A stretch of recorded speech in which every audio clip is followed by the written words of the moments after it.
Good evening, ladies and gentlemen, and welcome to Let's Talk CFL podcast, episode number 625. I'm your host, Christopher Jones, coming to you from Merritt, British Columbia. We're going to talk some football tonight, and that's Canadian football, CFL. Not that fucking quasi-American shit or what soon to be American shit on the CFL. And we'll get into that as well, because we've been ranting about that for a couple of weeks now. Will is not into this, but hey, you know what? The death of the CFL is coming, and I'm not happy about it. So we're going to get into that. We'll do something about it, but we got to review our last week's games and our picks and figure out where we're going. The season's coming to an end. We're going into week 19, and there is only 21 weeks, so we're pretty close to the playoffs. There is some stability happening finally. Saskatchewan Roughriders, BC Lions have punched their ticket into the playoffs in the West, and Hamilton and Montreal both have done so in the East. Although there is no defined positions, Saskatchewan could actually still cross over, although highly unlikely. No guarantees on them finishing first. After this week, that could have changed because I don't know if Winnipeg and Calgary are at 8 and 7. BC is at 9 and 7, and we're not going to catch an 11 and whatever Saskatchewan team. There's just not enough games left. BC could pass Saskatchewan if Saskatchewan lost all their games from now on in, but that's not reality. It's not going to happen. That's not going to happen. Maybe it is. I don't know. We'll see. It is playoff time, and we're going to talk some football right now. So let's introduce the panel. I got Mike Dennis from Portland, Oregon, our token American here, Edmonton Elks fan. Mike, how you doing today, buddy? I am doing great. I'm glad that we're back from the bye this week, so I'm going to have some fun football to watch. And we're going to beat Winnipeg this week, so it's going to be a great week. I hope you do. Honestly, I do, but I'm not putting my money on it. That's okay. Yeah. We got the best quarterback in the CFL. So what more can I say? Sure. And that quarterback won't be with the team next year. So okay. I haven't seen any extensions in it coming out of his camp yet, have we? Not yet. No, it's not going to happen. Okay. Scott Morledge. Yes. Regina, Saskatchewan. How you doing, buddy? Doing well. The work week is coming to an end. I get to go to the football game on Friday night, so that's going to be an exciting time. They're doing a lights out version at the game, so that's going to be fun. And hopefully we whoop them. It's Toronto. Yeah. And what is Doge is their starter from now on in. Daggy's playing. I don't know if it's Friday or not, but their other backups are going to get some chances. Winton McManus won't be playing because he's done for the year. So we'll see. We'll see what happens. Okay, yeah. And last on our podcast crew tonight is Will McDonald. How you doing, William? I am good. I was thinking I've kind of written the season off so far this year because Calgary's not going anywhere. They're not going to do anything. It's my personal opinion. So I'm going to look forward to next year's Grey Cup in Calgary. And I'm hoping it'll be Saskatchewan and Montreal so we can have a repeat of 2009, was it? Yes, 2009. Oh, that was the best Grey Cup. Wasn't that the best ever? That was great. Ever. Maybe we should tell Mike about that Grey Cup. You're not into this yet. You have to go back and watch the 2009 Grey Cup game, okay? Okay. It was absolutely amazing. It had the most epic finish ever, okay? Okay. Yes, Scott, would you like to say something? I just want to make one crystal clear note. That was one of the best Grey Cup games ever played, and because of the new rule changes, that will never, ever be possible ever again. Just saying. Yeah, okay. So it is what it is. So it was still an amazing finish to a game. It was. Hey Mike, there was that old ABC Sports saying where they talked about snatching victory out of the jaws of defeat. Well, it was the other way around. It's the one and only Grey Cup where you will see the final score, and the person with the final score did not win the football game. Oh my God. Yeah. I mean, It sucked, but it was a good game. 2009. Yeah. 2009. 2009. You got to watch go onto YouTube, even if you only watch the last 2 minutes, 2 minutes. of the game. Okay. Yeah. It's Okay. priceless. Absolutely priceless. It is the best Grey Cup game ever. Yes. Okay. Rest I in will- peace. What was his name? Come on now. The guy who's on our podcast. Because we used to always speak about that. What was his name? He passed away. He used Who to are be you on talking about? the guy who used to be on our podcast, the sketch. Oh, Crap, what's his name? I can't Phil. remember. Saskatchewan Rough Rider fan. Phil something. No, what was it, Phil? Yep. Hang on. No. Yeah. Yeah, it was. I'm sure it was. No, it wasn't Phil. Sure it was. We shouldn't worry about it because we should be talking. So We should be talking, but yeah, every time that I mentioned anything about the 2009 Grey Cup, he'd hung hang up. up. Yep. He'd hang up. And it was like 4 years later, and he says it's too soon. That's pretty bad. It's a game. And so I used to pick on him all the time about it. And then one day he hung up and he never came back to the podcast. Yeah. He just said, "No, I'm not coming back." And we What do kind you- of what do bugged you- him about it a little while. We were still friends, but he just would not come back on the podcast if I was going to say anything about the 2009 Grey Cup game. It was funny as hell. I gotta make sure that you get to go to the Grey Cup game next year in Calgary when you're there watching Edmonton win it. Hey, you know what? That could very well happen. I'm not going to say no. Okay, I'm not going to argue with you or anything because next year Edmonton may change completely as a team. This year they suck because they got a shitty quarterback. Mike, somebody will blow up McMahon Stadium before they ever let Edmonton play in the Grey Cup here. Trust me. It's a true story. I have I agree.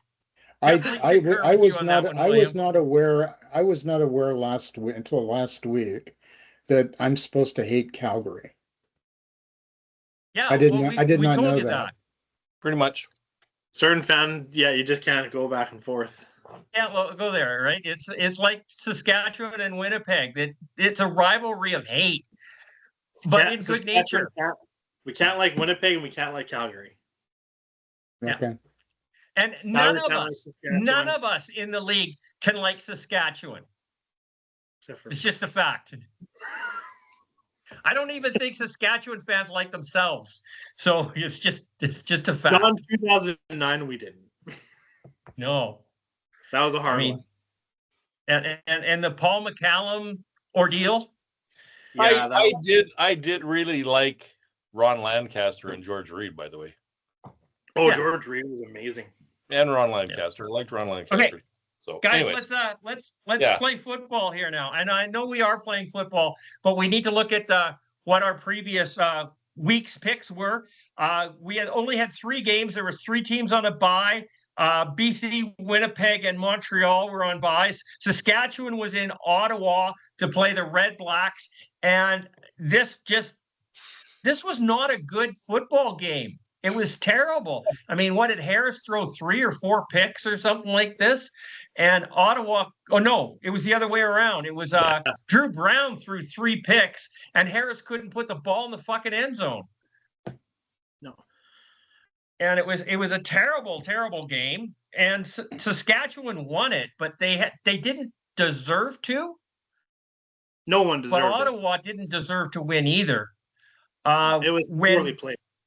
Dustin Crum came out after they finally pulled Drew Brown and Dustin Crum. We were all looking at the Crum back because it was happening. He just ran out of time.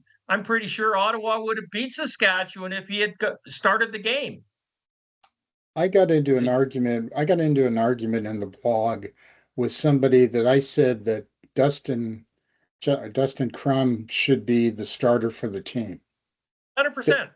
And said the that at the guy, beginning of the year. the guys, they were on my case, several of them, because they were saying that Drew Brown is a franchise quarterback. That I was drinking. He He needs is. to be healthy. That doesn't make it right. Now it's the same thing, Michael. Trey Ford is the franchise quarterback for the Edmonton Elks. He was at the beginning of the season. He was the franchise quarterback. Yeah, He was the guy he was the guy. But he wasn't. But he wasn't. Drew Brown is the guy in Ottawa, and he's not. He never should have been a starter. He needed to apprentice. He needs a mentor. He doesn't have anybody in Ottawa to help him out. No, Drew Brown's not happening. Well, I'll tell you what, I would be very happy if Dustin Crum would come to Edmonton and play for us next year. Oh, shit. You should be happy.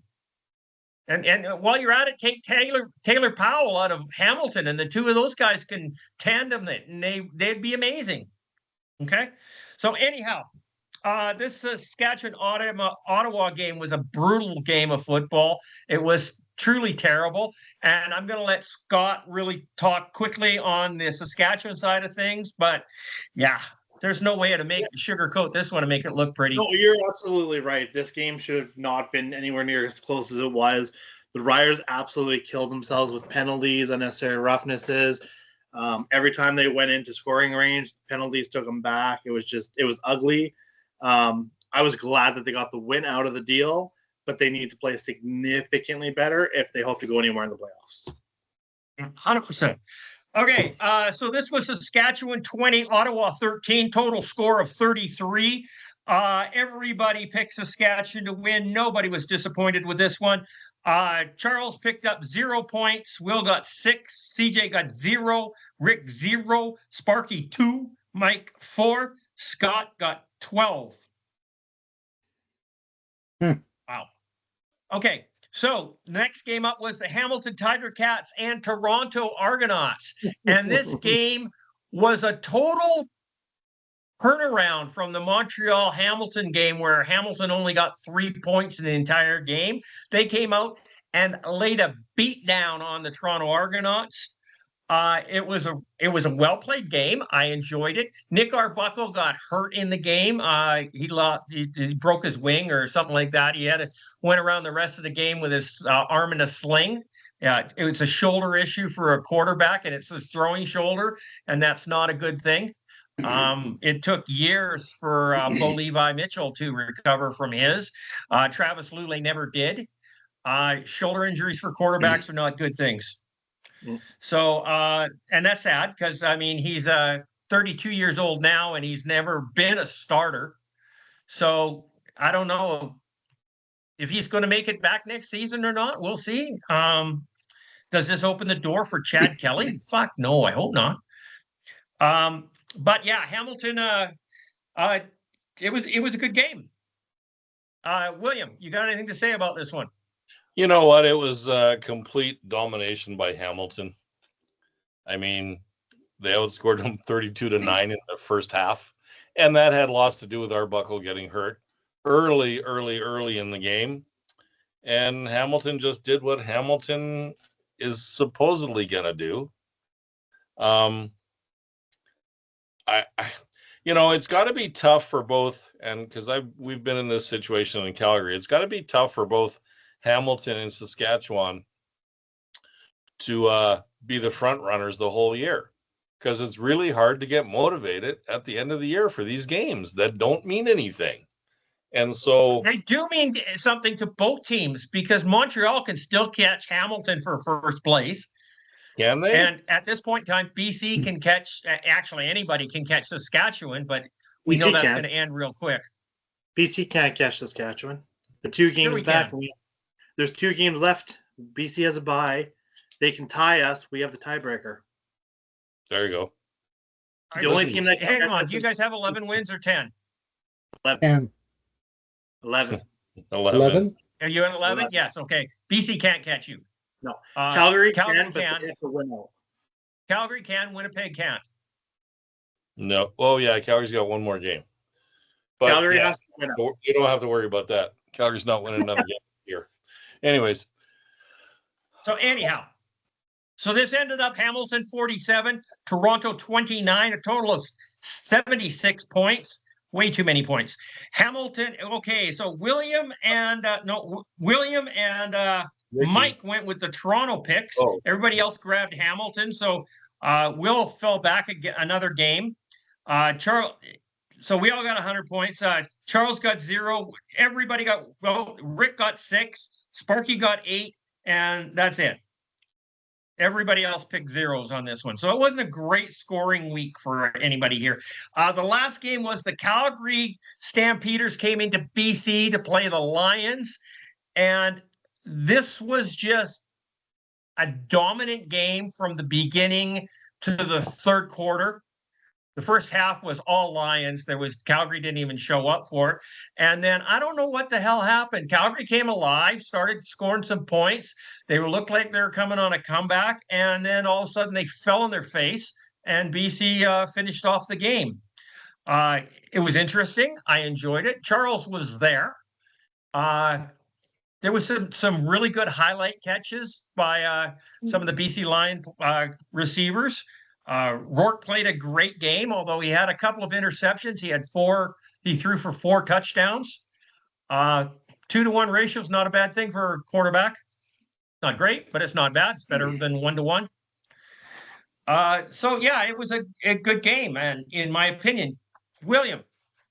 Well, Tell us what's going on with the Calgary game. I watched the first quarter and a half and decided that since I'm unemployed and I can't afford to buy a new TV, I should turn it off, which I did. And I watched UFC instead. Okay. It made my night way better. And I turned off all my electronics just because. But Calgary once again, and I don't know if it's their defense. I don't know if it's their offense for sure because they don't score any points. It's Vernon Adams for sure because he's sucking wind. Yeah, BC's a better team. I'll say that. Calgary did cut a D-back this week who's been a 17-game starter for them. So obviously they're trying to send a message to somebody. I don't know who that is, but I just can't foresee them righting this ship. But they're still in a position that if they get on a roll, who knows? 100%. So, anything happens in the playoffs. I don't understand. I think teams have figured them out, and they haven't been smart enough to change it. Pretty simple. Yeah. Pretty simple. I think the only change they need to make is at the coaching level, don't you think? No, fuck. You know what, Mike? I can sit here and tell you about all the assistant coaches that are head coaches now in the CFL that have worked under Dave Dickinson. Including yours in Edmonton. Correct. Yeah. Okay. So for the last Ryan 3 years, Mike, years in Edmonton. I have been adamant that Dave Dickinson needs to be fired for a lot of reasons. And William has always come to his defense. And rightfully so. This season, I have to eat a little crow because Dickinson his team played some good football this year. So I am scared of one thing. The only thing that scares me is that he decides there needs to be a coaching change next year. And he kicks himself up to the general manager's office and makes his brother the head coach. If that happens, I'm going to become a Ryder fan. Okay? That's what my nightmares are made of. Okay? Wow. That's a scenario that none of us would have imagined. Of course not, because you don't think about those things. I think about those things all the time. No, nobody would think that. That's not reality. Highly possible. Now that you've said it, you know what? I can't argue against it. Who else on that team would they promote? You know what? I'll become an Edmonton Elks fan if that happens. Okay. Okay. So because Scott and Mike, you guys are not only new to the podcast, you're new to our group and our community and everything else. I need to give you a little bit of background on William. He has a little bit of a temper and he throws his remotes at the TV and the TVs break. Okay. Now, for him to say he's unemployed and can't afford a new TV is bullshit, but that's not the point. I understand him not wanting to do this, but yes, he has a bit of a temper and he does not like Calgary doing dumb shit, and he will throw his remote at the TV. And just like most of the YouTube videos that you see or TikToks where the TVs explode, William has experienced this. Only when he can't figure something out, and what he can't figure out is what happened to the Calgary Stampeders. Just saying. Yeah. Okay. So this game ended up the BC Lions 38, the Calgary Stampeders 24. And I'm sorry, I'm a little biased, but I'm going to say the 24 points flattered Calgary a lot. You say that whenever 62 points. You say that whenever BC beats anybody. You always say that. No, that's not true. That's not true. Yes, there's a lot of times BC wins and they didn't deserve to. Rewind the podcast for the last 20 years and you'd say the same thing. Anyways. We've only been doing the podcast for 11, okay? Okay, then 11 years, whatever. Okay, total points was 62. William and Rick picked the Calgary Stampeders to win. Everybody else was intelligent and picked BC. Charles ended up with 18 points, William with 24, CJ 26, Rick 34, Sparky 32. Mike nailed this at 50 points, and Scott, you got 38. Okay?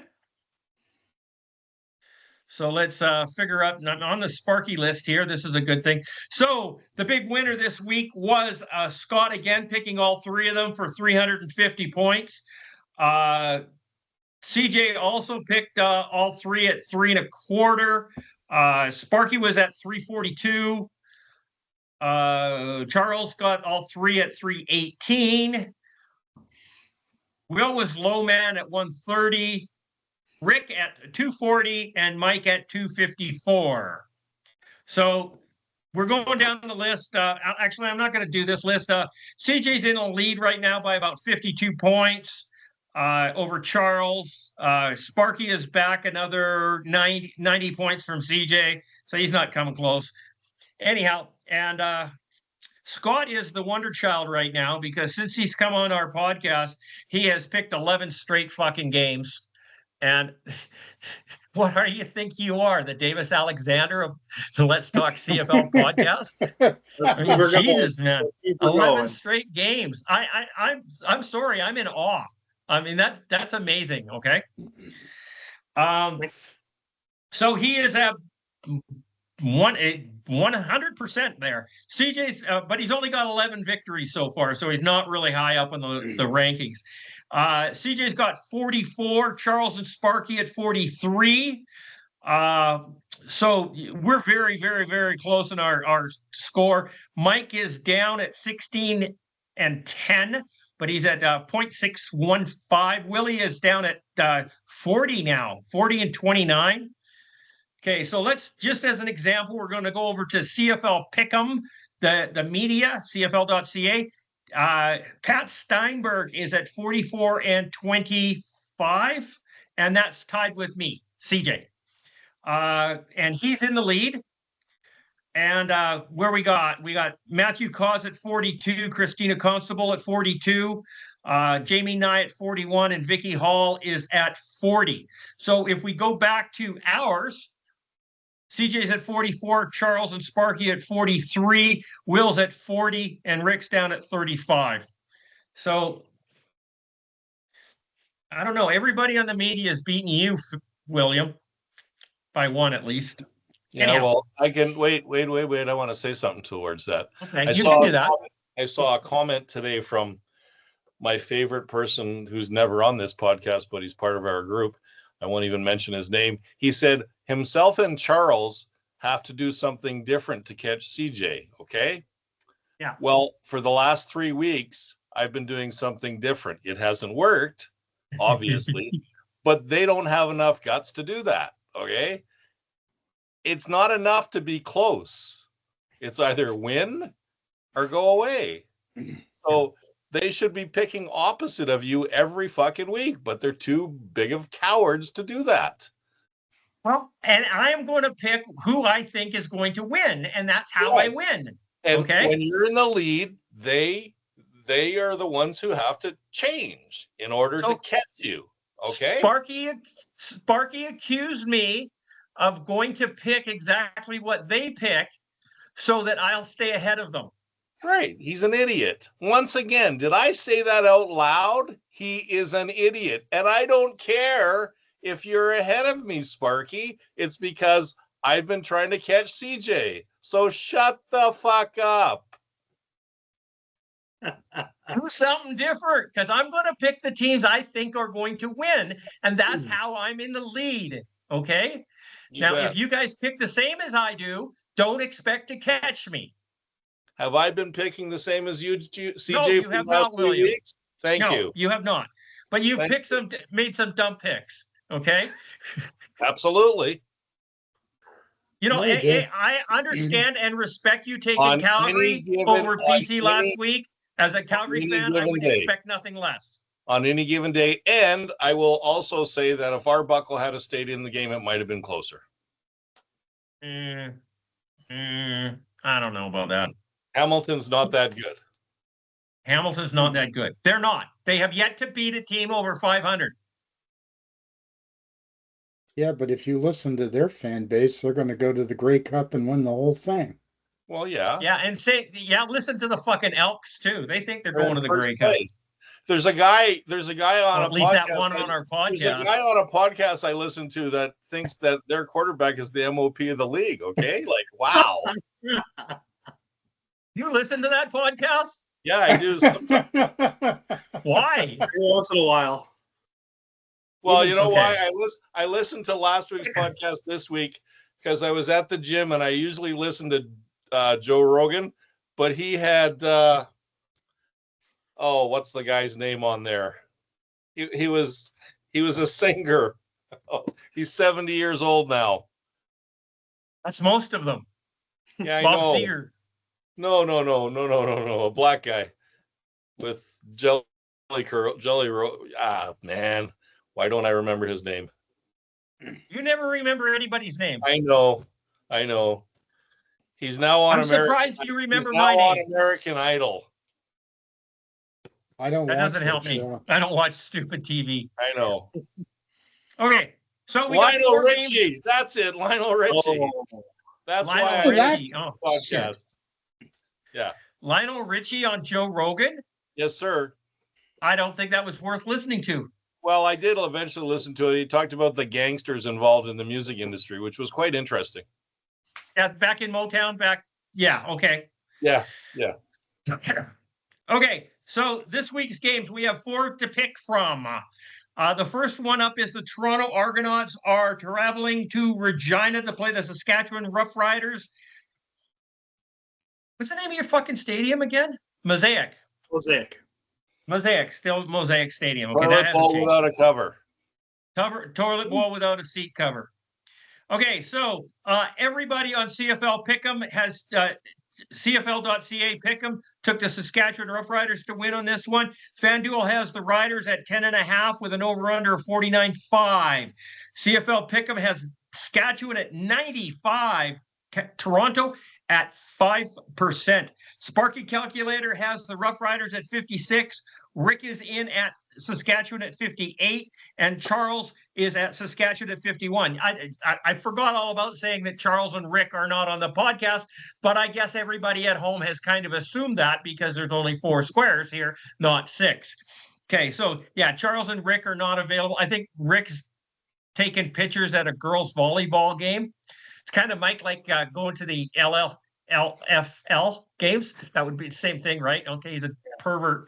Anyhow, did I say that out loud? He spent his night last night taking shots of volleyball girls, and he even bought a fog machine. Okay, so I'm not even going down that road. Okay. Okay. Yeah, let's not talk about this dirty old man.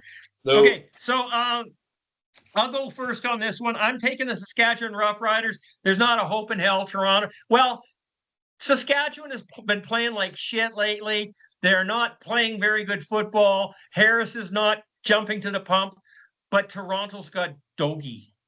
Okay? When you've got a dog in your quarterback, then we don't expect anything. Toronto has been eliminated from the playoffs.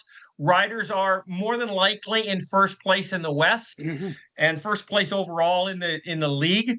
So are they going to start resting players? They could. I don't think they should. Not yet. If they do, they still haven't punched their ticket. Toronto is history. I don't have any hope for the Argos in this game at all. So I'm taking the Saskatchewan Roughriders at 54 points. William, you are on my top schedule here. What would you like? Well, hey, you're in the know, Scott. Any chance that they're going to start Jake Mayer this week? Nope. None? No? Nope. Absolutely not? Nope. Okay. So without Winton McManus and without Arbuckle, they have no chance of winning. So I am going to pick the Saskatchewan Roughriders, and I will go 55. Hey, 55 points is available. You can do that. Michael. Daggy is terrible. He doesn't even belong in the league. And so it's going to be a blowout. He's not the only one. It's going to be an absolute blowout. Tell me about Edmonton quarterbacks. Saskatchewan in 57. Okay, you can do that too. Saskatchewan 57. Scott, what would you like to do with your team? Do you think that Saskatchewan, you've bet against them already? I'm picking Saskatchewan. That's 100%. Kind of as you alluded to, they haven't been playing good recently. I mean, Harris had some better stats last game, but they overall they played horrible. But they need it was to start Ottawa. They didn't have to play good. It's hard.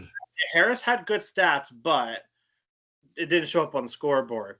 But Saskatchewan needs to have a statement game. It can't be a 3-point win. It can't be a 7. They need to have a statement game, or else I'm very concerned about this team going into the playoffs. But I do have Saskatchewan at 50. At 50? Yep.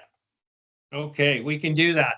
Okay, so the next game up has CFL.ca Pick'em, has everyone on the panel taking the Hamilton Tiger Cats except Pat Steinberg, who is in the lead at 44 wins. So he's taken the Calgary Stampeders. And this is a game where Christopher is taking the Hamilton Tiger Cats. So is Pat Steinberg going to be in the lead by himself after this week? Or is CJ going to be in the lead by himself after this week? It's a monumental game. So we've got Hamilton. Let's go over here and see what we've got. FanDuel has Hamilton by 2.5 points with an over-under of 56.5. CFL Pick'em has Hamilton at 85%, Calgary at 15. Sparky, the Calgary Stampeder fan or wannabe, has taken the Hamilton Tiger Cats at 55. Rick is taking Calgary at 58. Charles is taking Hamilton at 48, and CJ will take the Hamilton Tiger Cats at 54.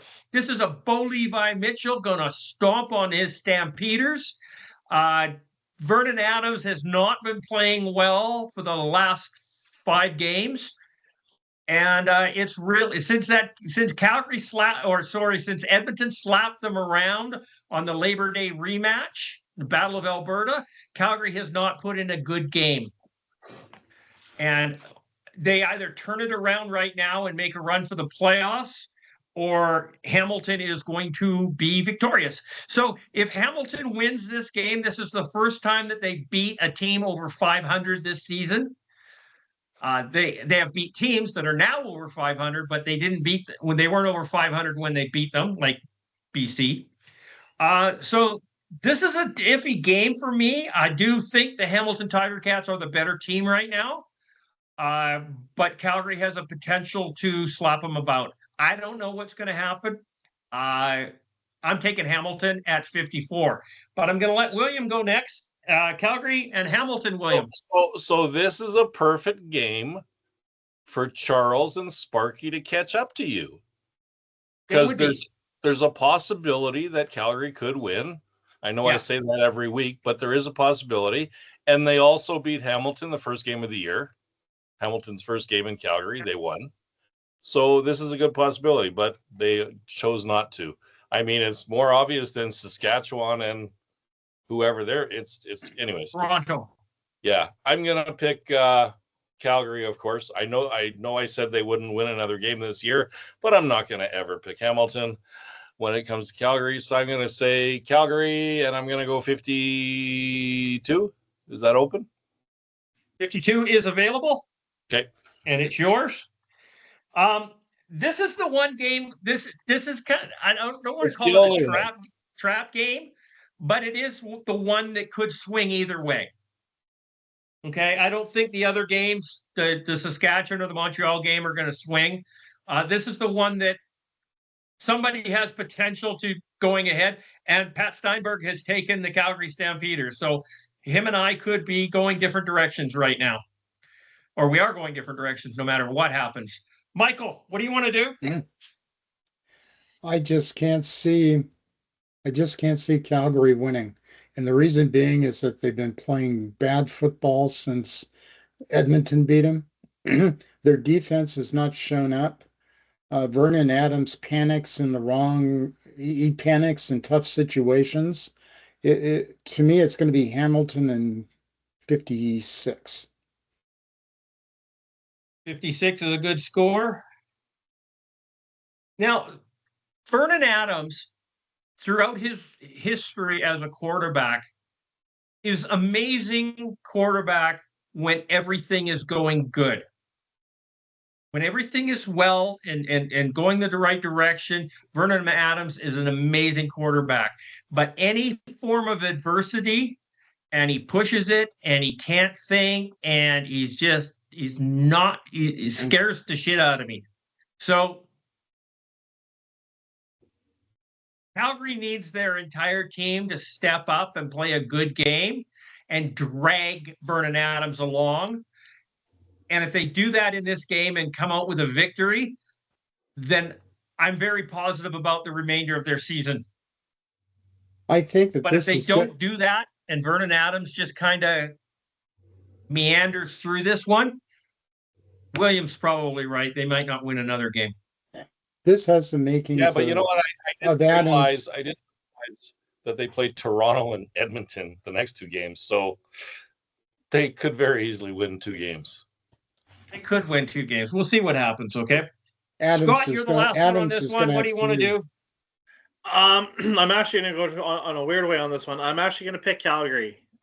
They're desperate and they absolutely need to win. Like it's been alluded, if they don't win, they may not win again.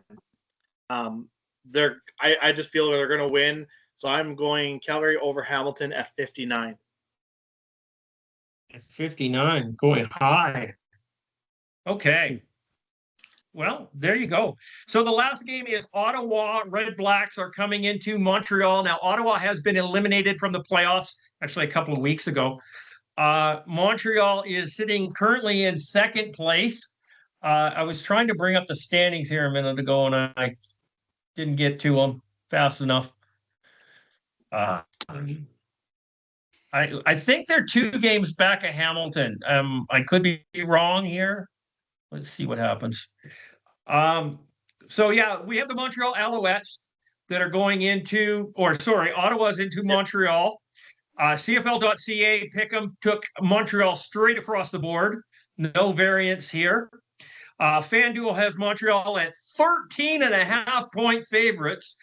Holy shit. I've never seen that with the odds. Never. With an over-under of 51.5. CFL Pick'em has Montreal at 94%, Ottawa 6. Sparky is taking Montreal at 52. Rick has taken Montreal at 58. Charles has taken Montreal at 57. And CJ has taken Montreal at 54. I'm not an idiot. So, Davis Alexander is 9-0 as a starter. I see absolutely nothing stopping him from being 10-0. And he's going to set a record because I believe he's tied right now with Danny McManus for the best start by a quarterback at 9-0. I do remember Bo Levi Mitchell went, 12-1 or 13-1 or something like that. So he still has that to overcome. But Davis Alexander, it just made this Montreal team a whole different deal. Let's see, I just got my standings up here. Hamilton is 2 games back of, Montreal is 2 games back of Hamilton with 3 games remaining. So Montreal could very well take Hamilton out for first place in the East. That is highly possible, can be done. Let's see what happens. If Davis Alexander wins out the rest of the season, the way he's going, who knows? Hamilton has to win one more game, maybe 2. I don't know who the season series is. I know Hamilton took one away from McLeod Bethel Thompson, but I think MBT took one away from them as well. I don't know. So I'm going with the Montreal Alouettes, and I'm going at 54 points. Scott, let's go back this time. What do you want to do? I'm going Montreal at 49. Eventually, Davis Alexander does have to lose a game, but it won't be this one. It won't be this one. Not against Ottawa. Okay. Michael. Montreal 48. That's a low-scoring game. No, scoring. I think the scoring is going to come from Montreal and not from Ottawa.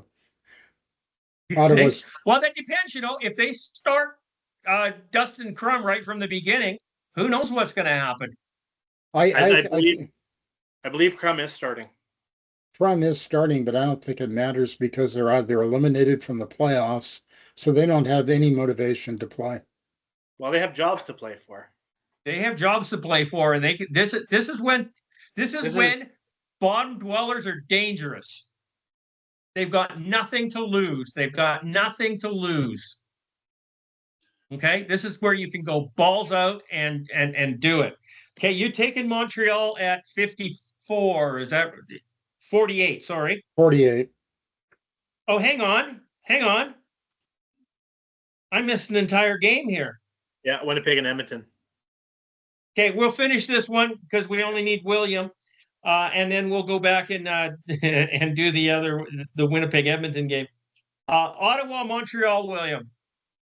Ottawa, Montreal, and CJ, I'm sure you're thrilled to death that it's on a Monday.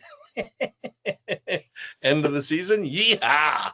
Anyways, the reason that is because the NFL is on Sunday. Anyways, it's Thanksgiving. You know what? Yeah. I don't think the Red Blacks are going to surprise Montreal because Montreal still doesn't think they're a very good football team yet. And this is Alexander's next game back, and he had a week off to get even healthier. And this is not even going to be close. And I'm going to go Montreal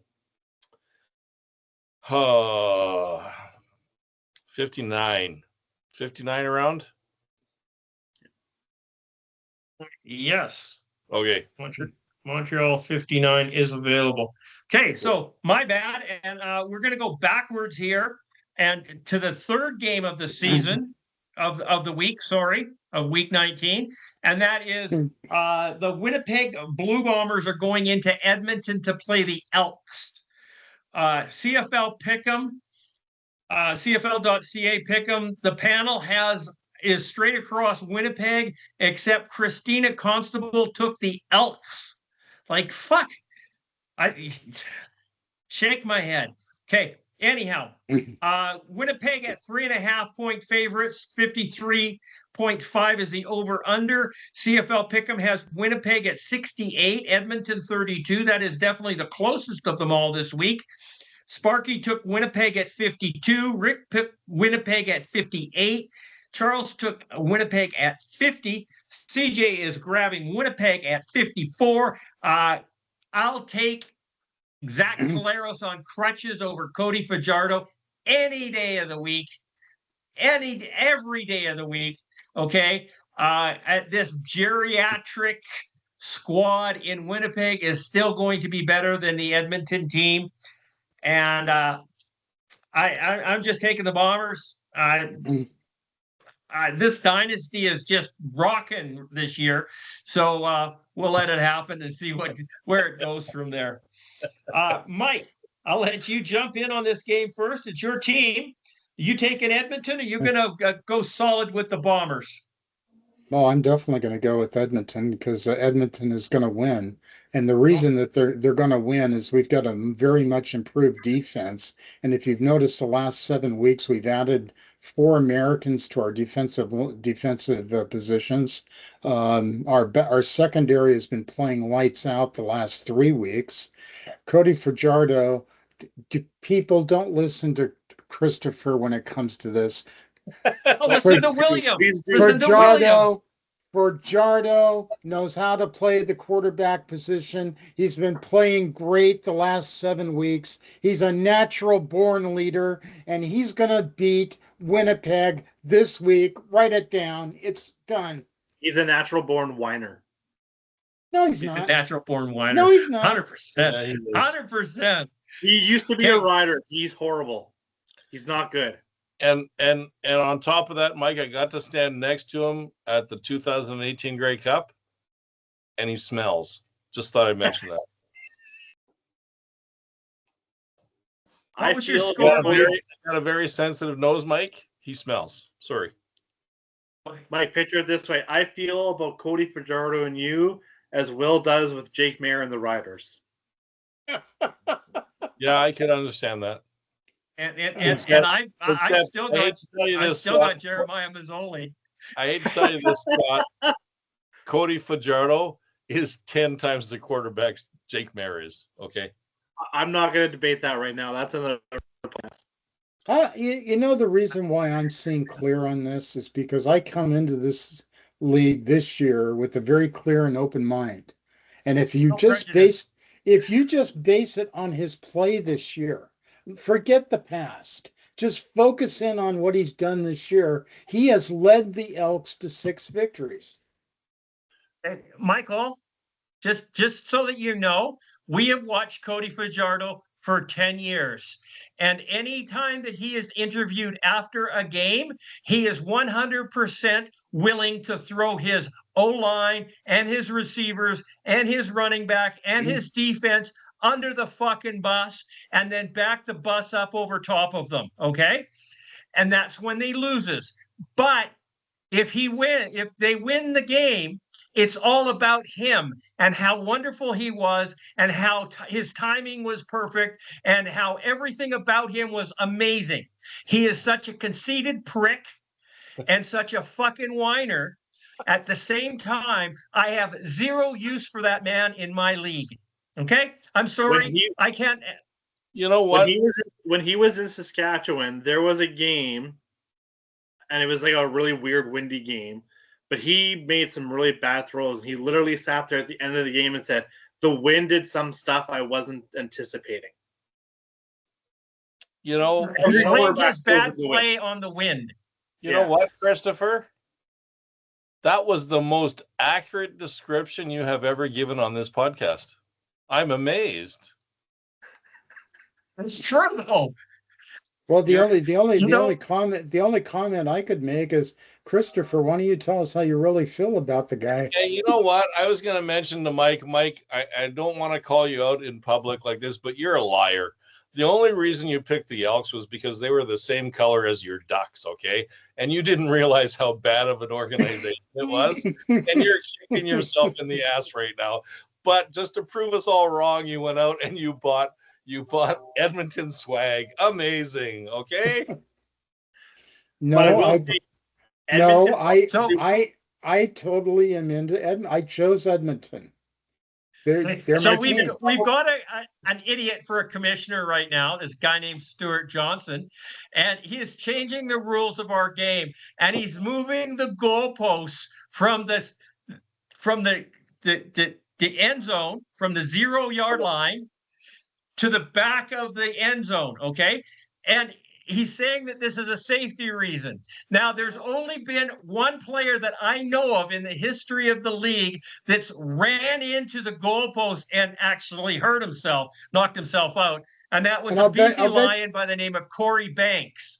Okay, as a defensive back, he ran into the goalpost, laid himself out, and his entire team stood around and laughed at him. Okay, because it was funny as hell. Okay, now jump forward a decade or so. Cody Fajardo is the only person I've seen that has thrown the ball into the end zone and hit the fucking upright. And he did it twice. Okay. And that's the I'm reason sorry. they didn't win. And that's the reason they didn't win the Grey And Cup. they didn't win the Western final or Western semifinal because he blew it.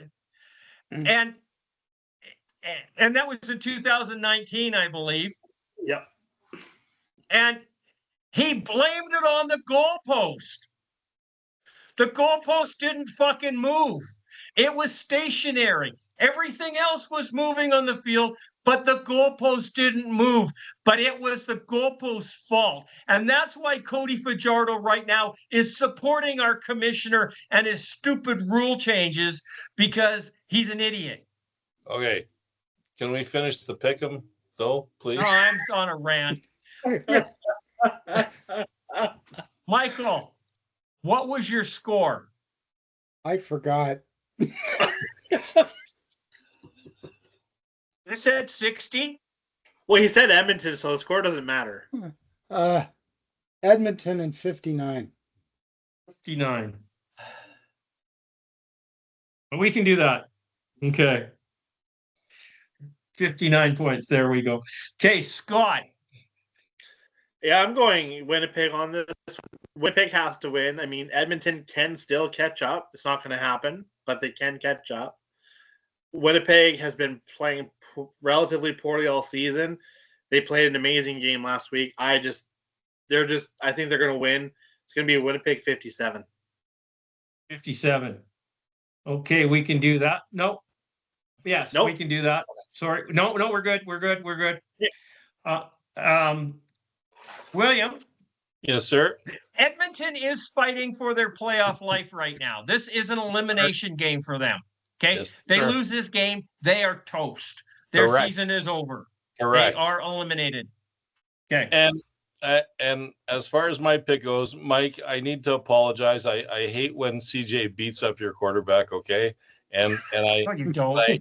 yes, I do. No, you And don't. I want you to feel like this is a place you can come to, and we'll be nice to you, Mike. So because CJ was such a dink to you tonight, I'm gonna pick the Edmonton Elks. Wow. And I'm gonna go 52. 52? Can I go 52?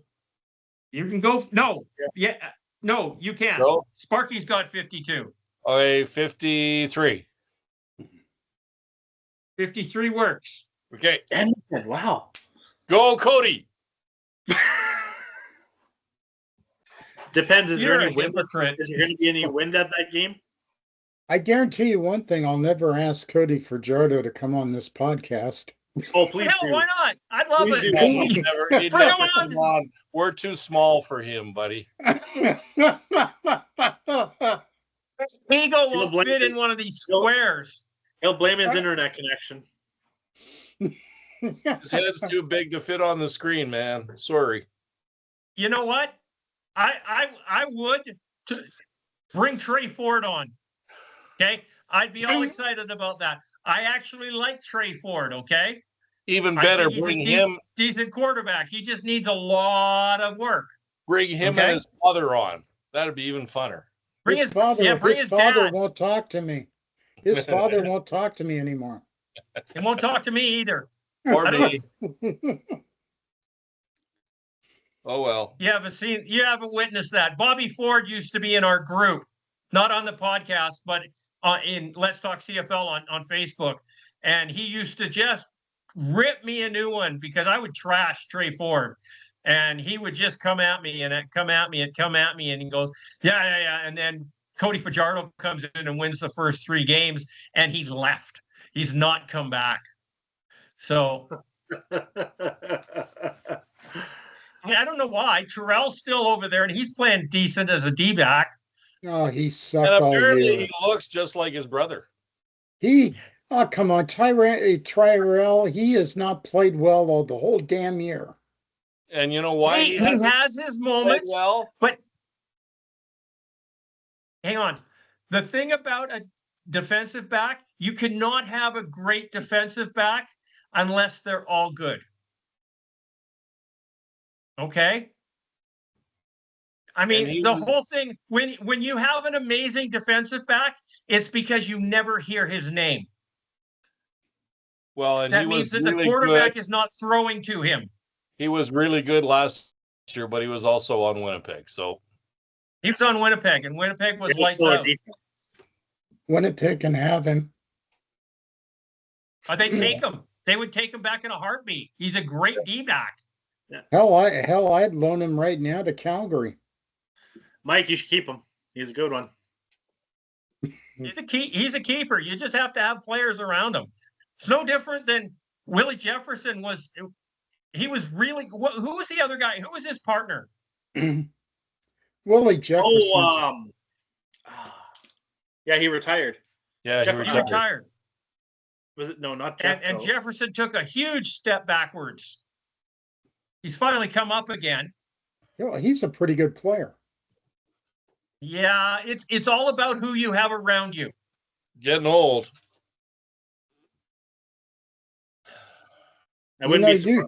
You guys have given me a beating. You guys have given me a beating on Jackson. What was his name? Jackson Jeffcoat. Jackson Jeffcoat. And he was going to come on the podcast and tell everybody what he thought of Willie Jefferson because they're not buddies. Did he come on? Yeah. No. He didn't. He did not come on, but he wanted to. And it just didn't work out for him on timing, which is too bad. It would have been cool. Okay. So there we go. We didn't get an agenda today from Charles. So let's nip over to, I'm going to jump over to Facebook here on my iPad.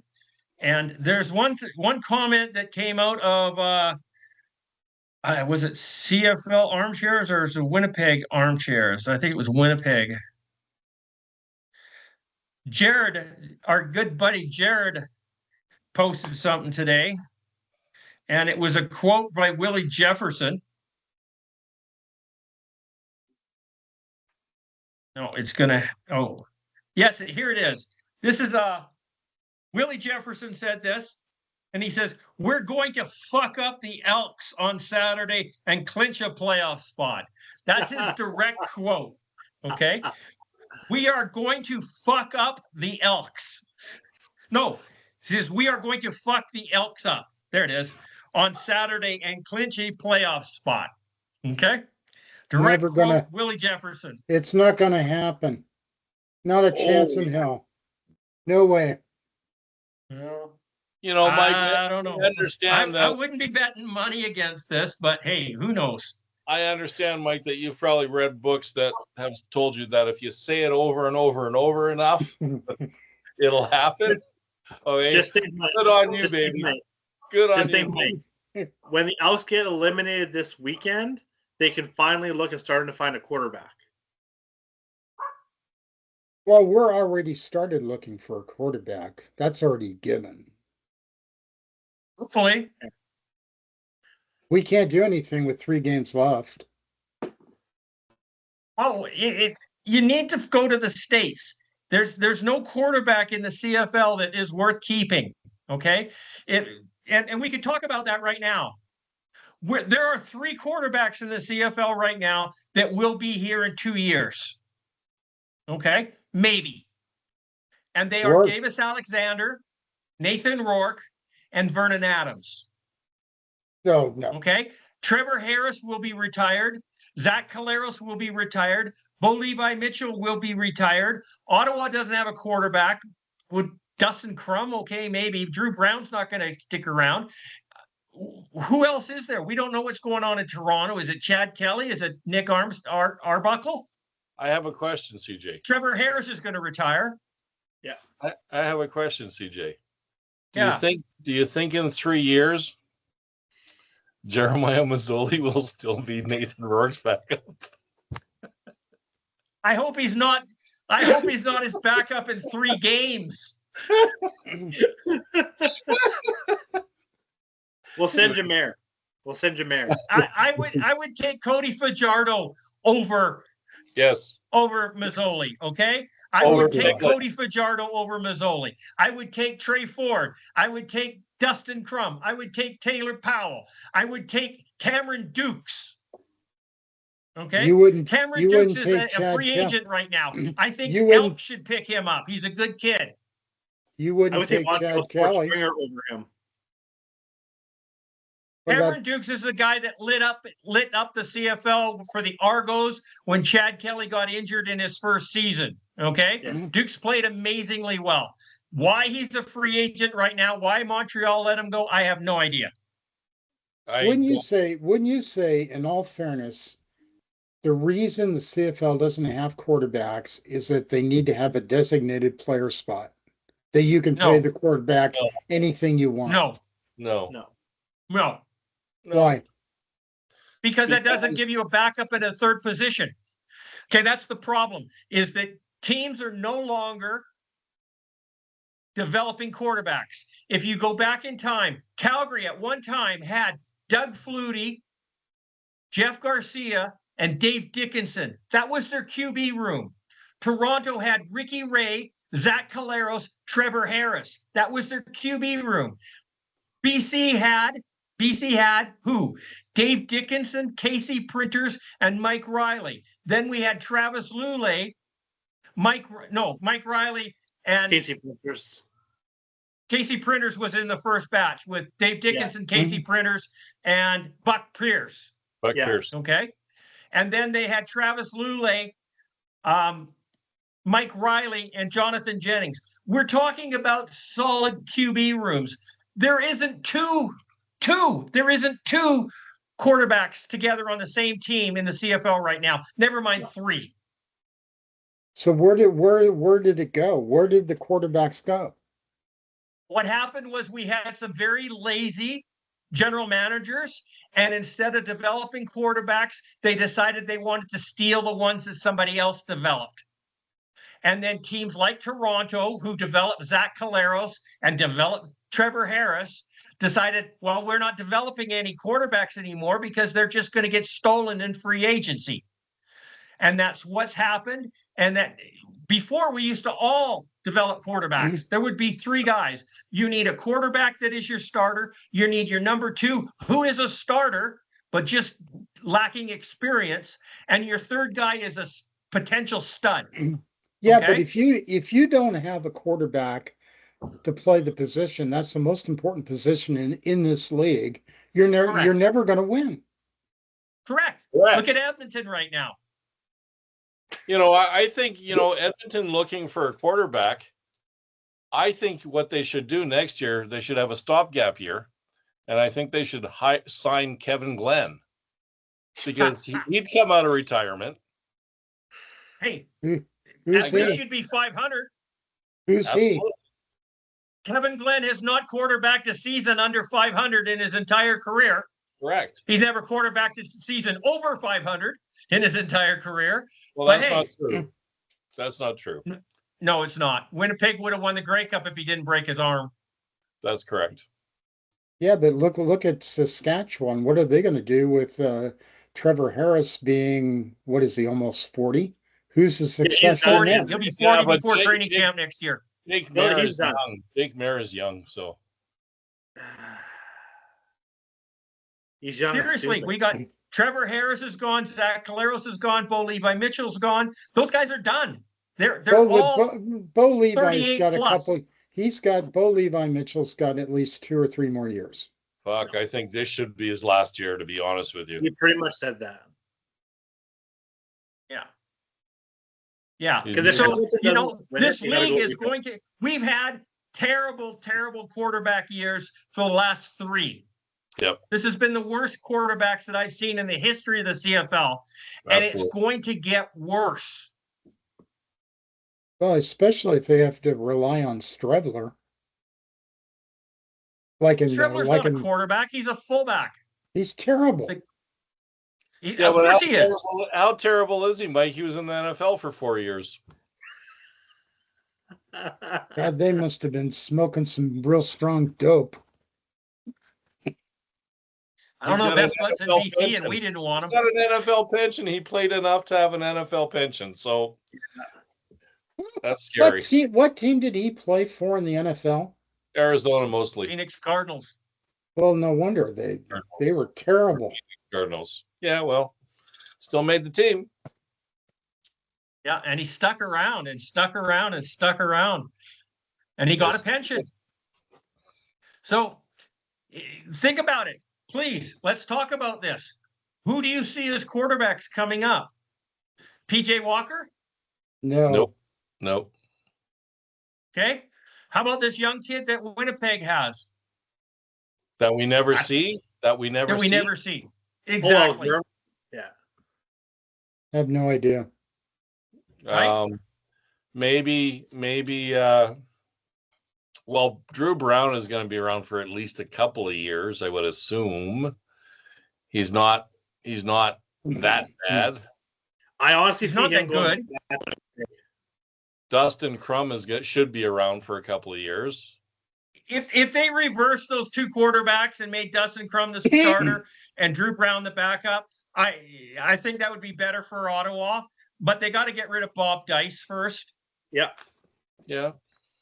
I see Winnipeg going hard after Drew Brown. You think so? And so do I. And I don't. Oh, is he a free agent this year? He knows their system. He knows their system. Is he a free agent this year? I believe so. Okay. Or a trade, even if he's not. Drew Brown should have stayed in Winnipeg. Yeah. And he could have learned and developed behind Zach Caleros, and he would be coming into this league as the number one starter for Winnipeg and continue the role. Yeah. But he didn't. I've got a question for Mike because he probably knows more about this than most of us do. So, Mike, how does Chris Streveler stay in the NFL for 4 years and Nathan Rourke doesn't really get a sniff? Yeah. I have no idea because I think Christopher, you're going to be hurting next year because I think Nathan Rourke's going to get an invitation to play in the NFL next year. The way he's playing, he's an MVP. I mean, sorry, excuse me. All kidding aside, he's the best player in the league. He deserves an opportunity to play in the NFL. I think he's happy in BC. I like to believe that Scott's correct here. I think if Nathan Rourke plays this season out and BC does a decent run into the playoffs, he'll stick around next year and see if they can go for a cup. And then if the door opens for the NFL, he's gone. Yeah. If they win the cup this year, he's gone. Okay. I have no doubt. But if they do not win the cup, he's here next year. A backup quarterback in the NFL makes over $2 million a year. We know. And so that tells me he would leave. Yeah, but he didn't even make it as a backup when he was there for 2 years. And Rourke wants to play. He didn't make a third stringer. In all honesty, I don't want him to leave because I enjoy watching him play as a football fan. I don't want him to leave the league. It'd be bad for the league. It'd be bad for the league. And that's why it would be bad for the league. But if you look at him right now, the way he plays right now, he is a prototypical NFL quarterback. Yeah. Yeah. Except that's why I'm saying he's going to leave. But the NFL is going to want to see that consistency over a period of time. Yep. Which I do believe he'll give. In all honesty, I think he's too small. In a Doug Flutie-like way. So Doug Flutie was an amazing quarterback. He was in the NFL. He didn't cut it. He came up to the CFL. He lit the league up. He was here for 8 seasons before the NFL said, yeah, we'll give this underdeveloped person a try. Okay. Nathan Rourke is the same stature. He's not a big boy. He's got to win some cups up here before he's going to get something decent happening down there. And Flutie went down as a backup in the Bills. It was just fortunate that their starter got injured, right? Well, or we wouldn't have heard the name Doug Flutie the way we did. Nathan Rourke is a better quarterback than Garcia. Nathan Rourke's a better quarterback than Doug Flutie. You just have to give him time to be there. And if he sticks around the CFL, he is going to shatter every one of Flutie's records. Okay. And I'm sorry. It's just, I see the talent in him that I haven't seen since Flutie was in the league, and he might be better. Okay. The only thing that worries me about Rourke is injury. If he can stay healthy and he stays in the CFL, he will rewrite the record books. He already is. Well, but he's got to stay healthy, and he can't just go back and forth to the NFL. He's got to stay up here and win some fucking cups, and then go for the money. I 100% support him in his venture to the NFL, but you've got to do something first. But because he's a Canadian. Wouldn't it be beneficial for him in the long term? I mean, you're going to make generational money playing quarterback in the CFL if you stay in the league 10 years. Why wouldn't you want to stay in the league 10 years and could be known in your country as the greatest quarterback in your country? And that's what Nathan Rourke could become. Yeah, but we're still talking about Russ Jackson. No, and I forgot about one guy. I forgot about Jerry DiTilio. He was a pretty decent Canadian quarterback. Okay, he was a great backup. Who did he back up? And he backed up, what's his name in Montreal? Anthony Calvillo. No, the guy in Montreal, longtime guy. Crap. When Wally was playing. Okay. His name. Can't even remember his name. Anyways, because I do believe, so Jerry DiTilio, man. But you know what? Nathan Rourke can make that generational money in 4 years in the NFL, and he doesn't get beat up like he's gonna get beat up, because he will get beat up playing every down in the CFL. Okay, so I don't know. If he makes $500,000 a year in the CFL, because that is what a starter makes, give or take. He might be able to squeeze 600,000 out, which he kind of is with marketing money right now. 10 years, that's only $6 million. What's that going to take him to make in the NFL if he makes the third position? 4 years? Yeah, 4 years. And if he gets second place, if he gets to be a starter, 1. he'll make that in half a season. Yep. Okay. There's no way he's going to stay in the CFL if that's available to him. And I don't blame him. No. But that money's not going to be available for. The only reason why he went to the NFL in 2022, there's only one reason he went. Ego. Okay. No. Where did he go? He went down to the Florida Panthers, right? No. That's a hockey team. That's a hockey team. The other Panthers. Jacksonville Jaguars. Carolina. Yeah. Jacksonville Jaguars. There you go. Okay. So he went down to the Jacksonville Jaguars. Do you think Jacksonville actually wanted him on the team? No. Why did he go? How did he get down there? Well, Willie knows. Oh, right. Who was down there? Henry Burris. Henry Burris was the quarterback consultant at Jacksonville. Yep. Okay. And he said Nathan Rourke is going to be an amazing quarterback. We need to get a hold of this guy. We need to bring him down. They brought him down. They signed him. 2 weeks later, they fired Henry Burris. Yeah. Okay. So they fired the only person that believed in him. Yeah. Okay. right then he should have said, you know what? I'm going back to the CFL. Yep. If he had said that, phenomenal respect to him, because there was no hope for him down there without somebody in your corner like that. So quarterbacks are going to be a huge, huge concern to the CFL for the next 4 or 5 years, because we just don't have any. No, we don't. Okay. We got 2 guys, Davis Alexander, Nathan Rourke.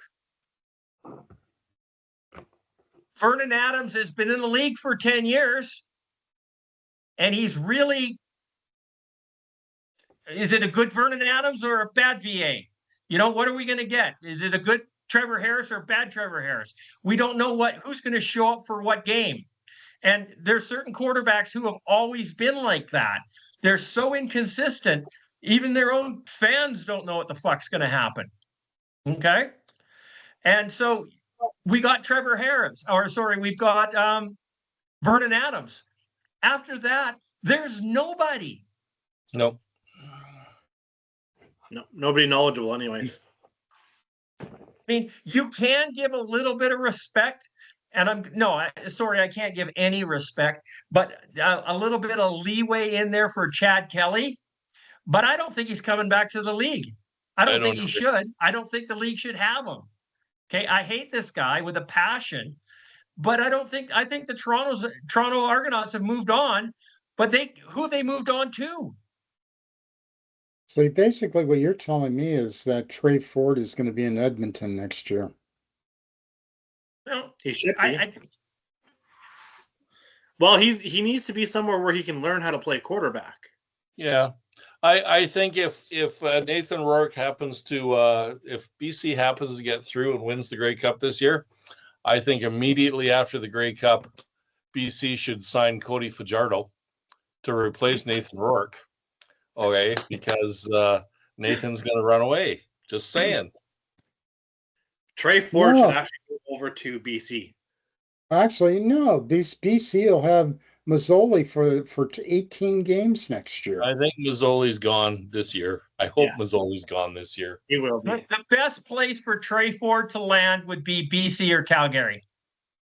BC, he's like Rourke. He's got similar qualities. He's just like Rourke. And Vernon Adams. Except he doesn't know how to draw very similar. Football. And then BC can start developing for everyone else. Well, I'm okay with that. Trey Ford should be a wide receiver. You know what? I don't disagree with you, because Brad Sinopoli did an amazing job as a wide receiver. Okay. And you don't know who Brad Sinopoli is, but that's okay. He was a Canadian quarterback who couldn't make it as a quarterback, and he converted to a wide receiver with Calgary, did an amazing job. He's out of Ottawa. He went back to Ottawa, had a great career with the Red Blacks, and then he retired last year or the year before. Okay? Yeah. A lot of respect for Brad Sinopoli. He played an amazing it's kind of like a Ben Cahoon for me. They were both very tough little slot backs. And he was a difficult one, because when he was behind the line of scrimmage and got the football, he could easily throw it downfield because he knew how to play quarterback. So Sinopoli wasn't little, CJ. He was tall. No, he wasn't. He was a big boy. What I really like about Trey Ford in the wide receiver position is you can't teach speed, and that guy is fast. Of course it is. Okay. But you can teach him to be a quarterback. And he needs to develop. Yeah. I believe, like running backs, sorry, Mike, I believe wide receivers are a dime a dozen. I wouldn't waste my time on developing him into a wide receiver. Sorry. Look how many receivers right now are sitting on the bench because they're American. Yeah. Well, that's because they ought to get rid of the ratio rule. Yep. Yeah. Well, nobody's arguing there. I was ranting on that all day today with somebody. He just kept coming back to me saying, "Oh, we need to have Canadian content." And I go, "You're an idiot." And I didn't say that, but I just went on. If you give me a list of reasons to keep the ratio, it's going to be really small. because I seriously have never found a logical reason to keep the ratio. But I can give you a plethora of reasons why to get rid of it. Yeah. But Okay. why don't to improve the product, why would the league not want to get rid of the ratio? Because you're going to improve the performance of the overall league. Players Association won't let them do it. Yeah. They should get rid of the ratio, but give incentives for using Canadian players. 100%. Yeah. I've been advocating that for 5 years. Like get a Canadian player, 80%, only 80% of their salary count towards the cap. But I said half. Yeah, either And way. I'm okay with half. Doesn't matter what it is. Yeah. Give incentives, but get rid of the ratio. Yeah, and I don't even like that. I think they should just bring them in and let them compete. Yeah. I agree, William. But if they need to, there is a lot of people who want to see Canadians on the field. Okay. I honestly believe there will still be Canadians on the field. Last year, our number one running back was a Canadian. Our number one receiver was a Canadian. This year, our number one quarterback is a Canadian. Okay. Yep. There will always be Canadians in the CFL as long as there is a CFL, but there won't be 21 per team. Because there isn't 21 per I didn't team. know Cody Fajardo was Canadian. Fuck off. Well, the difference, the one thing about football that I love to watch is I love to watch the line play. And you can tell there's a major difference between the Canadian League and even college, that the major one programs, the linemen are bigger. You take a look at the University of Oregon, our linemen are bigger than anybody in the NFL. I mean, not NFL, but CFL. Wouldn't you say? Here's the problem. Okay. We have to have so many starters on the field. Okay. 7. Most teams have all American defense. Okay. They will have a token Canadian on there. BC Lions at one time had the safety, which was J.R. LaRose. Everybody else was American. Now we've got the odd Canadian like Matthew Betts, who gets on the line and performs at a higher level than anybody else. And he's a ratio breaker in that capacity. Okay. But up till then, our 7 starting Canadians, 4 of them were on the O-line. So when you have a Canadian O-line defending against an American defensive line, your quarterbacks are going to get hurt. Mm-hmm. And the biggest difference, Mike, is don't forget in the Canadian game, you got that yard off the football. That makes a huge difference as far as size. Yeah. So BC hasn't had a good O-line since we had Rob Murphy and Jason Jimenez on the offensive line. And that's when Wally pushed the edge of the envelope with the salary cap and brought in big, mean, ugly, nasty Americans. And they were. Okay. And when you can do that, when you can put 3 or 4 nasty Americans on the O-line, you're going to win. It seems to me that they do not put their money on the offensive line in this league. No, you put it on the defensive line. Defense wins championships, remember? Yeah. But Your it's defense still has to be solid. Your O-line, if you've got Nathan Rourke in the backfield there, your O-line doesn't have to be that good. the one thing I can say is the product and the game itself is better than I enjoy it more than the American game. If you had Buck Pierce as a quarterback, Dave Dickinson as a quarterback, Doug Flutie as a quarterback, Jeff Garcia as a quarterback, your O-line didn't really matter. Okay? Trey Ford as a quarterback, your O-line doesn't matter. Yeah, but Trey Ford can't read a defense. We know that, but that is something that is a learned behavior. No quarterback coming into the CFL can read defenses. No quarterback. It's how long did they sit on the bench and watch? Trey Ford didn't sit on the bench long enough to watch, and he had nobody to watch. Edmonton, if he was around 3 years with Mike Riley, he would have been an amazing quarterback. Yeah, but Amazing. he's got a good quarterback to watch from now, Fajardo. Oh, fuck off. I couldn't resist. Fajardo should go be a wide receiver. No. He's High too school- slow. High school league.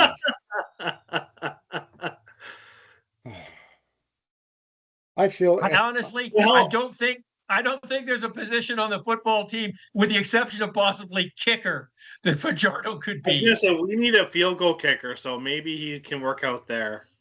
Didn't you just sign one? Yes, they did. Yeah. He had a bad week last night, but he didn't kick a field goal. So, but we brought in another one too. So, because Lowther is questionable. I think you should bring Paul McCallum out of retirement. I would be okay with that. I'd be okay with anybody right now. I think that they'd be better off having Lowther kick after what I saw last week. That guy wasn't even close. Here's the thing, though, is this guy has never kicked in a professional sim before. So I mean, he missed 2 kicks. One of them was the hold that was bad. The other one he missed. Lowther's been missing field goals for fucking years. Well, the funniest You know, in the same thing as you look at Mark Leggio in Winnipeg. They ran him out of the town. They absolutely hated him, man. He lost playoff games for them. He was absolutely a terrible, terrible kicker. Now look at him in Hamilton. Yeah, he's got one of the best percentages in this. I think the best. Yeah, he's just fucking amazing. Then you take a look, if you go to the college game and you take a look at Oregon State University here in my state, we don't have a long snapper, and he can't snap the ball. We don't have anybody that can snap the ball to a kicker. Get Fajardo in there. Yeah, Fajardo could do that better. Hell He'd yeah. get run over by the nose tackle. I mean, there's no yard off the ball there, you know. Oregon State would have won 4 games this year if it had not been that if they had somebody who could snap the ball. Put Fajardo on the offensive line. He's great at running into people. If I was the head coach at Oregon State, Mikey, I would never kick the ball again and just go for it on 4th down. That's what he's doing. My grandmother can get a 1st down on 4 tries. Okay, like let's face it, and she's been dead for 90 years. Okay, so just saying. Well, I'll end on this note. Last week we played Appalachian State, and they had the ball down on the 1st down on the 1 yard line, and they could not get the ball over the line. They were down. They ended up turning it over on downs. Defense wins championships. Yeah. And when you're in the trenches at the 1 yard line, it's important. Okay, I think we're gonna wrap this unless anybody else wants to say anything. We're gonna call it a show. This has been Let's Talk CFL podcast episode number 625. I'm your host, Christopher Jones. I had fun talking with the boys tonight. We talked some good football and we bantered around, and I did have a very good rant on Cody Fajardo. William, I'm impressed that you enjoyed that. Thank you. And we'll see what happens this weekend with 4 football games. The PC Lions are on the bye. What's going to happen with Saskatchewan? What's going to happen with Winnipeg, Calgary, Montreal, Hamilton? Ottawa is out. Edmonton is out.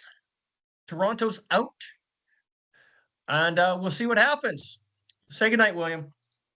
You know, I've discovered my role on this podcast because I can't pick winners.